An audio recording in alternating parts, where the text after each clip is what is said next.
환영하겠습니다. 주님의 이름으로 당신을 환영합니다. 뒤 옆 사람을 박수로 환영하겠습니다. 주님의 이름으로 환영합니다. 우리 줌으로 들어오신 분들 환영합니다. 또 유튜브에 참여하시는 분들 모두 주님의 이름으로 환영합니다.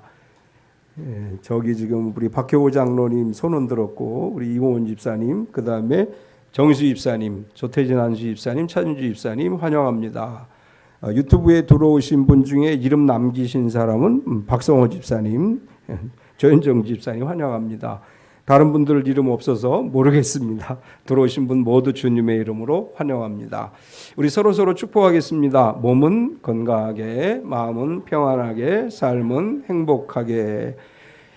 갑자기 추웠다가 또 풀렸다가 또 추워진다 그러죠. 추워지고 더워지고 일교차가 심하고 날씨의 변동이 심할 때 감기 걸리기 쉬운데, 주님 안에서 이번 한 주간도 건강하고 평안하고 행복한 하루하루 되시기를 축원합니다. 아멘. 주보에 있는 글을 읽어드리겠습니다. 주님이 찾으시는 예배자. 며칠 전 14시간 기다려서 먹은 햄버거라는 제목의 TV 뉴스가 보도되었습니다. 미국 콜로라도주 오로라에 신규 오픈한 햄버거 매장에 사람들이 몰렸는데 자동차 줄이 무려 3km나 됐고, 어떤 손님은 자동차 안에서 14시간이나 기다렸다가 햄버거를 샀다는 내용이었습니다. 자기 동네에 유명한 햄버거 매장이 문을 연다고 불편한 자동차 안에서 엉덩이가 아픈지도 모른 채 14시간이나 기다렸다는 뉴스를 들으면서 문득 누가복음 19장에 등장하는 삭개오가 떠올랐습니다. 자신이 사는 동네에 예수님이 오신다는 소문을 듣고 동네 입구로 뛰어나간 삭개오, 예수님의 얼굴을 보기 위해 돌무화과 나무 위에 올라간 삭개오, 앉아있기 불편한 나뭇가지였지만 엉덩이가 아픈 줄도 모르고 기다리는 삭개오, 결국 예수님을 만나고 자기 집에 모신 삭개오. 지금 주님께서는 주님과 만남을 사모하며 주일 예배를 기다리는 예배자, 엉덩이가 아파도 끝까지 예배자리를 지키는 예배자, 예수님을 만나고 집까지 모시고 가는 예배자, 그런 예배자를 찾고 계십니다. 우리의 삶의 가장 우선순위가 예배가 돼야 되죠. 아마도 이번 한 주간 언론을 통해서 가장 많이 들은 이야기가 IM 선교회, 대전 IEM 국제학교, TCS 국제학교라는 이름을 가장 많이 들었을 것 같습니다. 이 단체와 학교에 대해서 올린 글을 보니까 IM 선교사는 대전 중구에 있는 한국 다음 세대 살리기 운동본부를 운영하는 단체인데, 이 단체가 운영하는 선교회가 2010년에 IM 선교회라는 단체를 설립했고, 이 단체가 운영하고 있는 비인가 학교가 IEM 국제학교, 그리고 이 단체에 속한 국제학교가 IEM뿐만 아니라 TCS 국제학교가 있습니다. 이 단체의 설립자는 마이클 조 선교사라고 알려져 있는데, 본명은 조재용 목사로 예장 백석 대신에 속해 있는 이제 소속되어져 있는 선교사 신분입니다. 이분이 한동안은 각 교회 청소년 선교에 큰 영향을 끼쳐서 이 분이 가서 설교하면 청소년들이 도전을 받고 열심히 신앙생활을 하고 그런 긍정적인 역할을 했다고 합니다. 그래서 그 영향력을 바탕으로 해서 국제학교라는 프로그램을 만들어서 영어 교육과 또 이제 목회자 양성, 선교사 양성 과정을 운영하겠다. 그리고 이 사람의 영향을 받은 교회들이 방과 후 프로그램을 운영하고 있는데, 전국적으로 이 IEM 국제학교 이외에 TCS 국제학교가 굉장히 많은 이제 지역에 분포되어져 있습니다. 안타까운 것은 이런 단체나 집단에서 철저한 방역과 정부 지침을 지키지 않아서 코로나19 집단 감염이 발생했다고 하는 것이고, 전국적으로 지금 확산되는 추세에 있습니다. 이 코로나19 확진자의 분포도를 보면 보건복지부에서 발표한 바에 의하면 교회를 통해서 감염된 환자는 전체 환자 중에 약 8.8%, 10% 정도밖에 되지 않는다. 이건 우리 교회가 이야기하는 것이 아니고 정부가 발표한 내용입니다. 교회로부터 전염된 수치는 약 10% 미만이다. 그런데 일반 국민들은 어떻게 느끼느냐? 여론조사를 해보니까 교회로부터 확진자가 발생한 게 50% 이상일 것이다. 이렇게 일반 국민들이 생각을 한다는 거예요. 실제로 확진자가 교회 발로 나타난 것은 약 8.8%, 10%가 되지 않지만 국민들 생각은 교회가 주범이다. 이런 생각을 하고 있는데 이런 상황 속에서 이 IM 선교회를 통해서 또 집단 감염이 나타남으로 인해서 또 교회가 세상으로부터 비난을 받는 상황이 되고 말았습니다. 8.8%라고 하는 수치가 2020년 11월까지가 8.8%, 교회로부터 감염이 8.8% 수치였습니다. 이제 IM 선교회를 통해서 또 갑자기 감염자가 확산됨으로 인해서 교회가 주범이 됐고 인터넷에 올라가서 보면 다 문 열고 교회만 문 닫아라. 그런 글들이 굉장히 많이 올라오고 있습니다. 이런 사태가 발생할 때마다 굉장히 화도 나고 한숨이 나오기도 해요. 도대체 왜 이런 상황이 될 때까지 조심하지 못하고 믿음이라고 하는 것이 우리의 믿음이 오히려 교회를 비판받게 하는 결과를 가져온다면 그러면 어떻게 우리가 전도할 수 있고 어떻게 복음을 전할 수 있겠는가? 전에 TV 프로 가운데 재미있는 프로 중에 엑스맨이라는 프로가 있었어요. 보신 기억들이 있는지 모르겠는데 이 엑스맨이라는 프로는 그 팀 가운데 하나가 섞여 있어서 엑스맨 역할을 하는 거죠. 자기 팀이 이제 이기지 못하게 하는. 요즘에 IM 선교회라든지 몇몇 교회들을 보면 엑스맨 같아요. 교회의 엑스맨 같아요. 하나님의 영광을 드러내고 교회 전도할 수 있는 길을 열어야 되는데 그렇게 하지 못하는 것을 보면서 오히려 하나님의 영광을 가리는 그들의 모습을 보면서 하나님이 과연 얼마나 이런 일들을 기뻐하실까? 아까 예배 시작하기 전에 오후에 오시는 할머니 한 분이 오셨어요. 2시 예배 안 드리나요? 그래서 안 드린다고 돌려보냈습니다. 왜 교회에 왔는데 돌려보내냐 이렇게 생각하시는 분들이 있을지 모르는데 사실은 그분들은 어떻게 돌아다녔는지 우리가 모르기 때문에 신분이 확실하지 않으면 이런 상황에서 예배에 참여하세요라고 말할 수 없는 그런 상황이 되어버리고 말았습니다. 빨리 일상이 온전히 회복되어져서 누구나 마음 놓고 와서 예배 드릴 수 있는 그런 상황이 오기를 우리가 기도해야 되고 또한 우리가 교회다움이라고 하는 게 뭐냐, 성도다움이라고 하는 게 뭐냐, 이것에 대해서 조금 더 신중하게 생각하고 우리가 세상을 향해서 빛이 되기 위해서 세상의 본이 되기 위해서 최선을 다하는 그런 기독교적 가치관을 가지고 신앙생활을 해야 되겠다라는 생각을 하게 됩니다. 오늘 우리가 함께 봉독한 시편 111편은 밝은 찬양의 노래지요. 111편을 통해서 하나님께서 우리에게 주시는 말씀은 하나님을 경외하라라는 말씀입니다. 경외라고 하는 히브리어는 야레라고 하는 단어를 썼는데 야레라고 하는 히브리어의 의미는 두려워하다라는 뜻을 가지고 있습니다. 우리가 하나님을 경외한다고 하는 게 뭐냐? 두려움으로 하나님을 섬기다 그런 뜻을 가지고 있고 시편 111편에서 여호와를 경외하는 자, 여호와를 두렵고 떨림으로 섬기는 자에 관해서 이야기를 하는데 경외한다고 하는 것은 뭐냐? 하나님의 거룩하심을 인정하고 하나님께 순종하고 의지하며 살아간다. 그런 의미를 갖습니다. 하나님은 진실하신 분이시고 우리는 그 하나님을 진실된 믿음으로 섬겨야 되고 그런 마음으로 하루의 삶을 시작하고 하나님의 말씀을 붙들고 하루의 삶을 마치는 것이 경외라고 하는 의미예요. 아침에 눈을 떴을 때 오늘 하루도 하나님을 믿는 믿음으로 살아가겠습니다 라고 각오를 다지고 하루 종일 삶을 끝나고 났을 때 잠자리에 누울 때 하나님 말씀을 기억하면서 오늘 하루도 하나님 마음에 흡족한 하나님이 기뻐하시는 삶을 살았다라고 고백하는 거, 이게 진정한 경외입니다.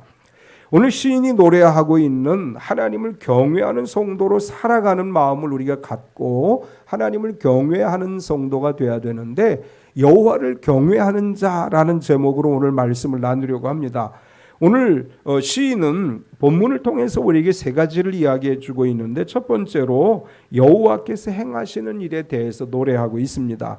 우리가 하나님을 경외할 때 왜 하나님을 경외해야 되느냐, 왜 하나님을 예배해야 되느냐, 그분이 우리를 위해서 행하시는 일이 있기 때문이다. 시인은 이렇게 노래합니다.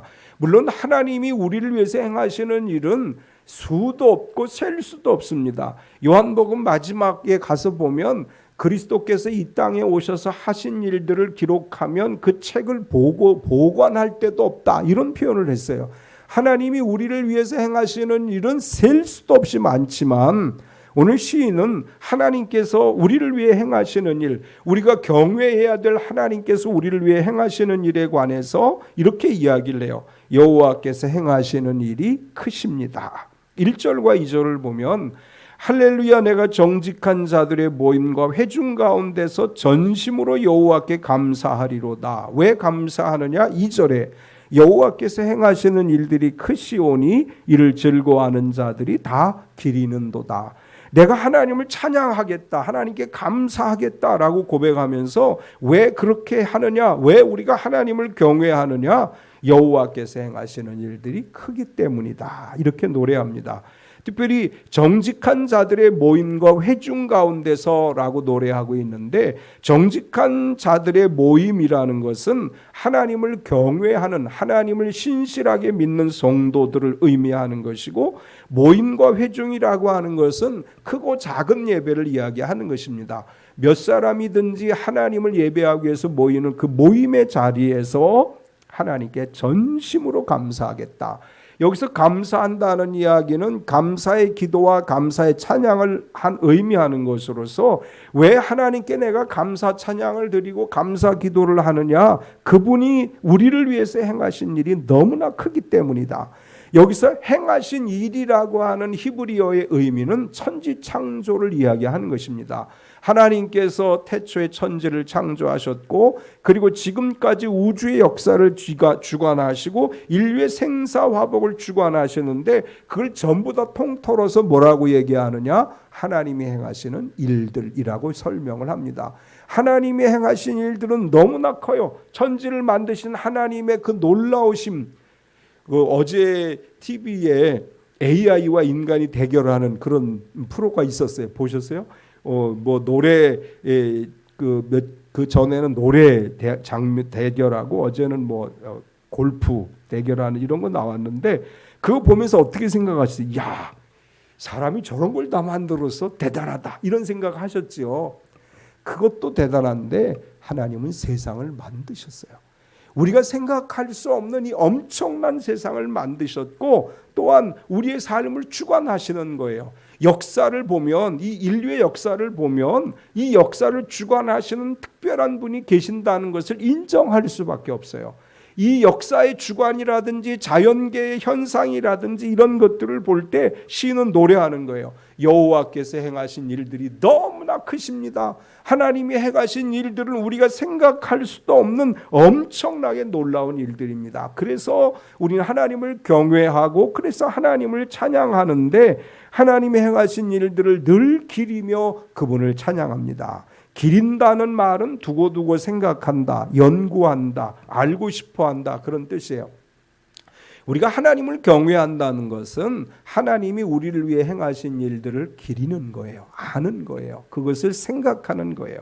계속해서 하나님은 하나님께서 하신 일은 존귀하고 어미하다, 이렇게 노래합니다. 3절에 보면 그의 행하시는 일은 존귀하고 어미하며 그의 의가 영원히 서 있도다. 하나님께서 우리를 위해 큰 일을 행하셨다. 하나님이 행하신 일은 아주 크신 일이다. 이렇게 한 다음에 하나님이 그 행하신 그 모든 일들은 존귀하고 어미하다. 존귀하다는 말은 광채가 나다, 위엄이 있다, 영광이 있다. 이 말은 사람들이 하는 것과 하나님이 하신 일은 감히 비교도 할 수 없다. 그런 이야기고, 그리고 어미라는 말도 존귀와 비슷한 의미를 갖는데 찬란하다, 영화롭다 그런 뜻입니다. 존귀와 어미, 하나님이 하신 일들은 존귀하고 어미한 일이다. 이것을 우리가 간단하게 설명한다면 영광스럽고 찬란한 것이다. 하나님이 우리를 위해서 행하신 것들은 사람들이 볼 때 영광스러운 것이고 사람들이 감히 상상할 수 없는 찬란한 일을 행하신 것이다. 그래서 하나님을 찬양하고 하나님의 행하신 일들을 우리가 기억하며 하나님을 경외할 수밖에 없는 것이다. 이렇게 시인은 노래하는데, 여기서 특별히 의라고 하는 단어를 썼습니다. 이 의라고 하는 단어는 정상적이고 바른 것이란 뜻이에요. 이 의라고 하는 히브리어가 신명기에서 쓰여지는데 공정함 저울추를 이야기할 때 히브리어 의라고 하는 단어를 사용했습니다. 하나님은 영광스럽고 찬란한 일을 행하시며 하나님의 의는 영원하다. 다르게 표현하면 하나님이 하시는 일은 모든 것이 정직한 것이고 바른 것이고 잘못된 것이나 악이 없다. 이런 의미로서 하나님은 오늘도 우리를 통해서 우리를 위해서 의를 행하시는 분이시고 또 우리를 예수 그리스도로 말미암아 의롭다고 인정해 주시는 분이십니다. 이제 사순절이 다가오고 있습니다. 2월 셋째 주부터가 사순절이 시작되는데, 우리를 위해 이 땅에 오신 그리스도께서 우리를 위해 피 흘리시고 죽으시고 부활하심으로 우리의 의가 이루어졌고, 시인은 하나님께서 우리를 통해 의를 세워주셨고 그 의가 영원히 서 있다, 이렇게 고백을 합니다. 또한 하나님은 기적을 행하셨다. 4절을 보면 기적을 사람이 기억하게 하셨으니 여호와는 은혜로우시며 자비로우시도다. 기적이란 단어는 기이하고 놀라운 일을 행하시다라는 의미로서 하나님께서 우리를 위해 기이한 일들을 행하시고 놀라운 일들을 행하셨는데 그 하나님은 은혜로우시고 자비하신 분이시다. 하나님께서 이스라엘을 애굽에서 해방시켜 주신 것을 여기서는 이제 상징합니다. 이스라엘이 애굽에서 노예에서 해방되어질 때 인간의 힘으로 할 수 없는 일을 하나님이 하신 거지요. 400년간 노예로 살던 민족이 해방이 됐습니다. 하나님의 10가지 재앙으로 인해서 이스라엘 백성이 해방이 됐고, 그리고 홍해를 건너는 역사가 일어났습니다. 이런 모든 일들을 시인은 뭐라고 얘기하느냐? 사람을 위해서 행하신 기적이라고 표현을 했고, 하나님께서 이런 일들을 행하신 것은 은혜로우시고 자비로우시기 때문이다. 하나님은 사랑의 아버지이십니다. 그분은 오늘도 우리를 위해서 은혜와 자비로 기적을 행하시는 분이십니다. 예수 그리스도의 이름으로 우리가 구원받은 성도가 되는 게 가장 큰 축복이자 가장 큰 기적이죠. 또 오늘날도 우리가 예수 그리스도의 이름으로 기도할 때 표적과 기사가 거룩한 종 예수의 이름으로 이루어질 줄 믿습니다. 이런 일을 행하시는 하나님을 우리가 경외해야 된다. 그러면서 두 번째는 경외하는 자가 받을 복에 대해서 말씀을 해요. 하나님은 큰 일을 행하셨습니다. 그분이 행하신 일들은 우리가 상상할 수 없는 일입니다. 이렇게 노래한 다음에 그분을 경외하는 자들이 받을 복이 있다. 이렇게 노래를 해요. 하나님을 경외하는 사람들에게 주신 하나님의 복이 뭐냐 하면 양식을 주신다. 이렇게 이제 고백을 하고 있습니다. 5절을 보면 여호와께서 자기를 경외하는 자들에게 양식을 주시며 그의 언약을 영원히 기억하시리로다. 예, JJ가 누구지? 이은주 집사님인가? 전 유튜브로 참여합니다. 이렇게 올려놨네. 이름을 알려줘야지. JJ가 누군지 어떻게 알아요? 이은주 집사님 환영합니다. 여기 사용되어지고 있는 양식이란 단어, 이제 시편 111편은 아주 특이한 찬양시예요. 히브리어 알파벳 찬양시라고 해요. 이제 히브리어 알파벳 알레부터 이렇게 마지막 단어까지 한 단어씩을 쭉 나열한 다음에 그 단어가 첫 자로 쓰여지는 찬양이 시편 111편입니다. 이제 이런 찬양들이 시편에 여러 개가 있는데 이것을 우리가 알파벳 찬양이라고 그래요. 이 양식이라고 하는 단어는 원래 양식이라고 표현하는 히브리어를 쓰지 않았고 양식이라는 의미보다는 식물이나 먹이라는 의미로 쓰여지는 히브리어를 썼는데, 왜냐하면 그 헬라어 알파벳에 맞추기 위해서 그런 단어를 썼어요. 그래서 여기서 양식이라고 하는 단어가 원래 갖는 히브리어의 의미는 식물, 먹이 이런 뜻인데 이것을 일반적으로 양식이라고 번역을 합니다. 양식이라고 하는 말은 먹을거리를 이야기하는 것이고, 여호와께서 자기를 경외하는 자들에게 양식을 주신다. 이건 무엇이 우리가 연상되는 어떤 이미지를 갖느냐 하면 광야에서 만나를 먹은 이스라엘의 이미지가 있어요. 이스라엘 백성들이 40년 광야에 살면서 농사도 짓지 않고 그들이 일을 하지 않았음에도 하나님께서 만나와 메추라기를 주셨고 그것을 먹여주셨어요. 여기서 하나님을 경외하는 자들에게 양식을 주신다는 것은 그런 의미를 갖습니다. 우리가 애쓰고 힘써서 간신히 먹는 것이 아니고 하나님께서 우리에게 먹을거리를 제공해 주시고 우리의 삶에 필요한 만나와 메추라기를 주신다. 그런데 또 이 광야의 이스라엘은 어땠느냐? 하나님을 온전히 섬긴 것은 사실 아니잖아요. 의심하기도 하고 때로는 원망하기도 하고 또 모세를 돌로 치려고 하고 지도자를 세워서 애굽으로 돌아가자고도 했습니다. 그럼에도 불구하고 하나님이 그들에게 양식을 주셨습니다. 여기 5절에서 우리에게 주신 하나님의 말씀의 의미는 뭐냐 하면, 너희가 나를 믿는 나의 자녀라면 너희가 때로는 내 말에 순종하지 않고 너희 뜻대로 살아간다 할지라도 나는 너희에게 자비를 베풀어주는 사랑의 아버지이다, 이렇게 말씀하시는 것입니다.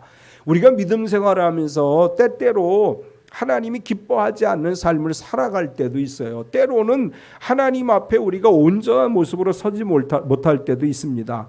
그런데 하나님은 우리의 아버지세요.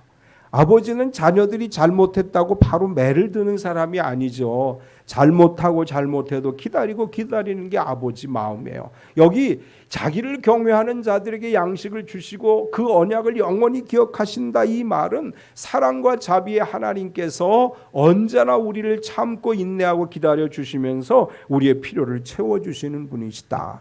누가복음에서 얘기한 탕자가 돌아오기를 기다리는 아버지와 같은 마음을 가지고 오늘도 우리를 위해 기다리시고 오늘도 우리에게 은혜를 베풀어 주시는 분이시다 라고 하는 이야기를 우리에게 들려주는 것입니다.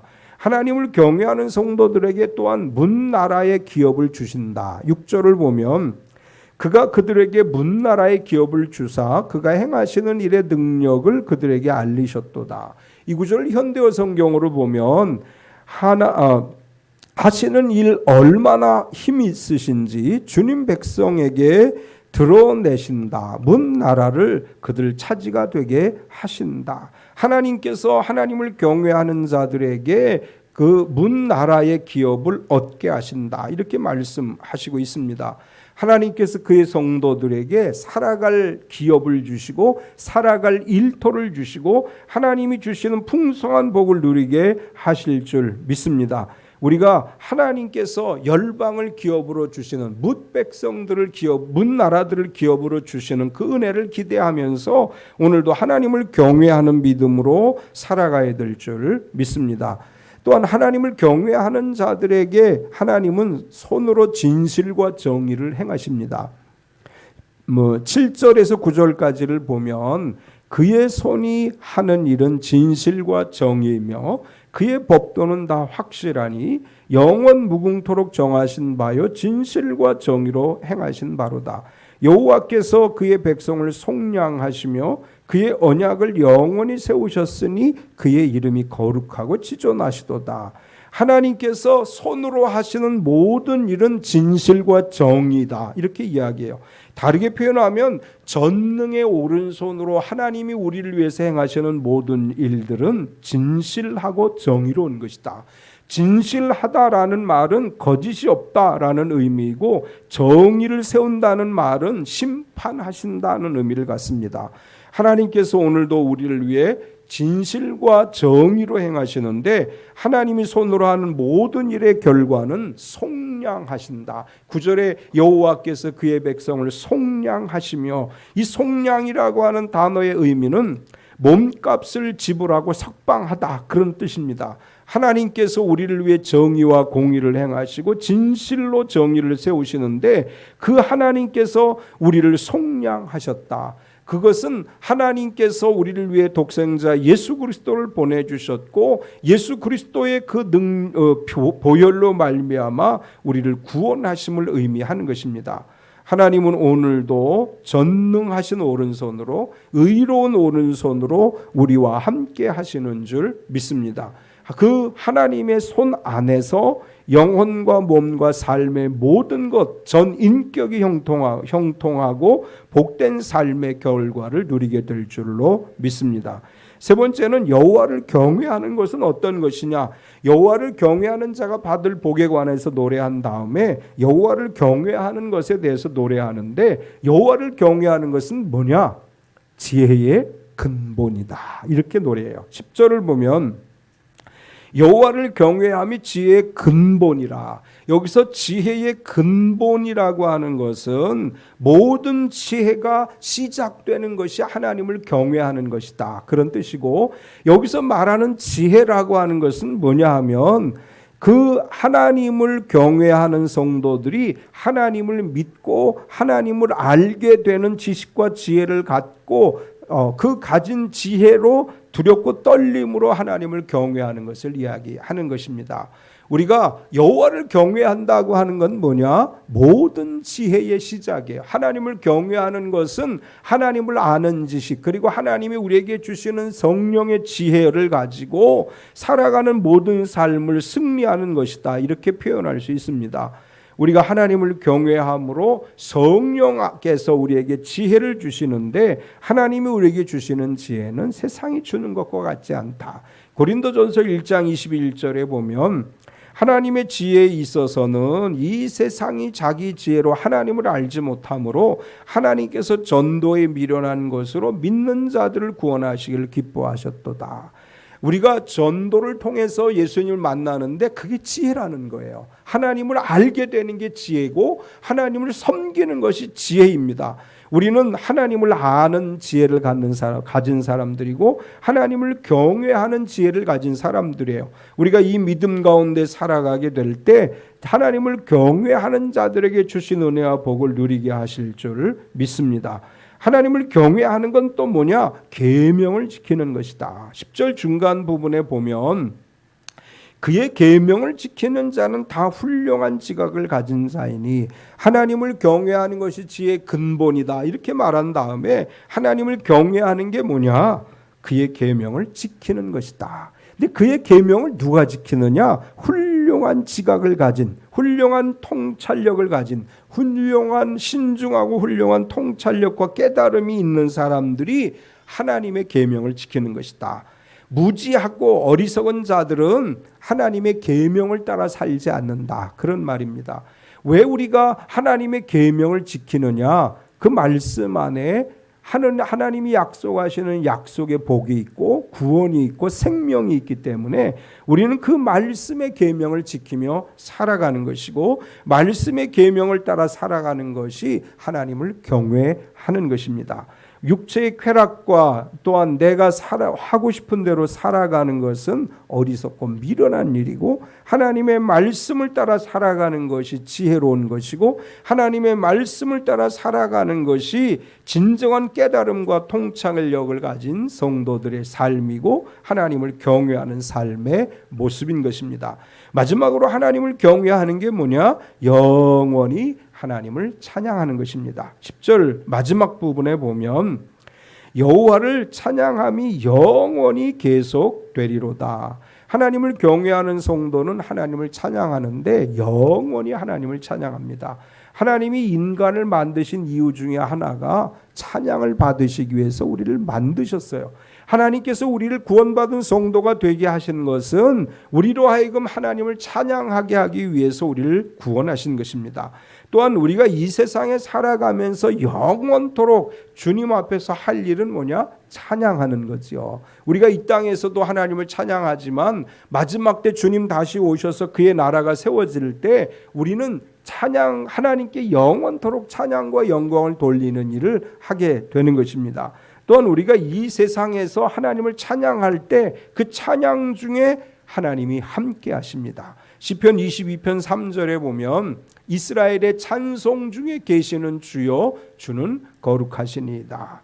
우리가 찬양할 때 주님이 함께 하시는 줄 믿습니다. 우리가 찬양할 때 하나님이 그곳에 함께 하시는 줄 믿습니다. 우리가 찬양할 때 성령이 오셔서 함께 찬양하게 하시는 줄 믿습니다. 여호와를 경외하는 것이 진정한 복입니다. 하나님을 아는 지식과 하나님의 뜻을 찾고 뜻을 따라 살아가는 지혜로 계명, 말씀을 지키고 영원히 하나님을 찬양하는 성도가 복된 성도인 줄 믿습니다. 우리에게 주어진 모든 상황 속에서 하나님을 경외하고 하나님 앞에 온전히 예배하는 믿음의 삶이 돼서 어둠의 시대 가운데 빛이 되고 절망하는 사람들에게 희망의 빛을 전하는 우리 참빛교회 모든 성도가 되시기를 축원합니다. 참 좋으신 하나님 감사합니다. 오늘 이 거룩하고 복된 날 우리가 주님을 예배하게 하시고 또한 주의 말씀을 듣게 하심을 감사합니다. 여호와를 경외하는 자로서 하나님이 준비하신 복을 누리는 성도가 되게 하여 주시옵소서. 오늘도 하나님께서는 그 손으로 우리를 위해 큰 일을 행하신 하나님이십니다. 세상 만물을 창조하신 하나님, 우리 참빛교회 모든 성도들의 삶에 창조의 기적이 나타나게 하여 주시옵소서. 우리 주님 피 묻은 손으로 안수하셔서 병든 육체가 치료되고 새로운 새 창조가 되어지는 몸이 되게 하여 주시옵소서. 우리의 경영하는 사업체와 속해 있는 직장과 가정과 우리의 삶이 주 예수 그리스도 이름의 권세로 새로워지는 역사가 일어나게 하여 주시옵소서. 언제나 주님 안에 강하게 하시고 언제나 주님 안에 담대하게 하시며 언제나 주님 안에 승리하는 삶이 되게 하여 주시옵소서. 이번 한 주간 사랑하는 참빛교회 성도들이 살아가는 모든 삶의 현장에 주의 은혜가 넘쳐나기를 기도합니다. 주님의 은혜로 채워주시고 함께하여 주시고 간절히 소원하고 기도하는 일들이 마침내 이루어지게 하여 주시옵소서. 예수님의 이름으로 기도드리옵나이다. 아멘.